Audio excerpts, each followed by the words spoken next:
Nadaljujemo z urejanjem vrtilne tabele, ki trenutno kaže seznam vrst perila ter pripadajoče število kosov tega perila. Posebno pozornost bomo namenili prikazu po datumi. Tukaj imamo datume nakupa.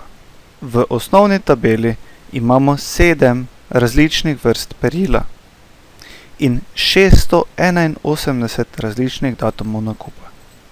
Če bi v vrstice namesto vrste perila potegnili datum nakupa, bi z 681 vnosi vrtilna tabela postala precej nepregledna. Kaj se dejansko zgodi, če namesto vrst perila med vrstice potegnemo datum nakupa?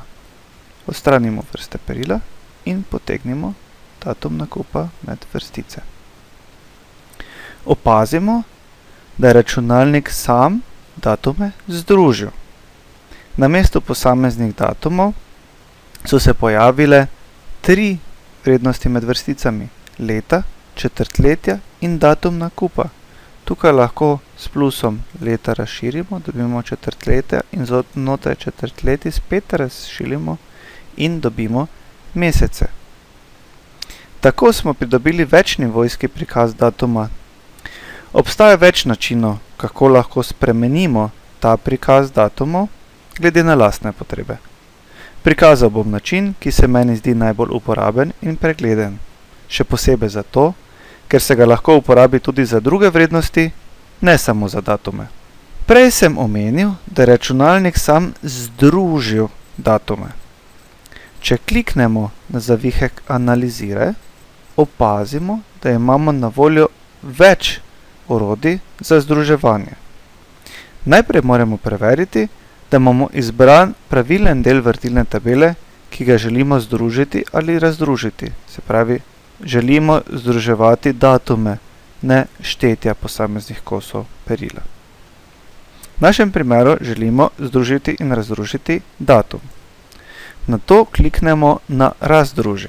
Opazimo, da nam naenkrat tabela prikaže vseh 681 datumov, iz lastnosti vrstic pa sta izginila mesec in četrtletje. Če sedaj kliknemo na Združi polje, se nam prikažejo podrobne možnosti združevanja v skupine. S klikanjem na časovno obdobje lahko označimo, na kakšen način naj bodo prikazani datumi. Lahko imamo prikazane v obliki več nivojev, na primer mesece, četrtletja, leta. Če nam izbor ni všeč, na primer kliknemo na mesece, ki jih označimo, nato pa na dneve, ki jih označimo.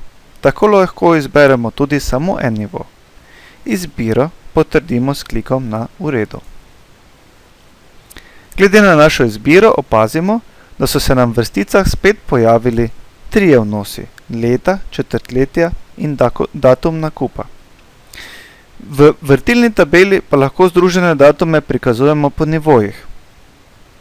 Nivoju leta, četrtletja ali datuma, lahko pa jih tudi skrivamo. Tako da imamo recimo samo po letih.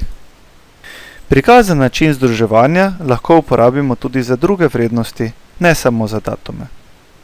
Če odstranimo vse datume, leta, četrtletja in datum nakupa, in namesto njih izberemo recimo število pranj, potegnemo med vrstice, bomo spet prikazali večje število različnih vrednosti, ki postane nepregledno.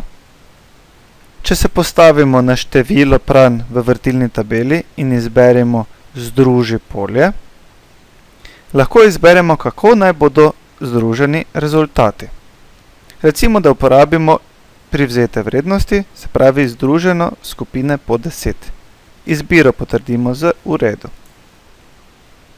Iz rezultatov je sedaj razvidno, da smo med 1 in 10 krat prali 129 kosov perila. Če želimo združene vrednosti razdružiti, kliknemo na Razdruži. Iz tabele je razvidno, da so vrednosti v tabeli razvrščene od najmanjše do največje glede na število pranj. Kaj pa, če želimo razporeditev od najmanjšega do največjega števila glede na število kosov perila? Desno kliknemo na vrednost, ki jo želimo sortirati in iz pojavnega menija izberemo razvrsti, nato pa razvrsti od najmanjšega do največjega. Sedaj je tabela razvrščena glede na število kosov perila od najmanjšega do največjega.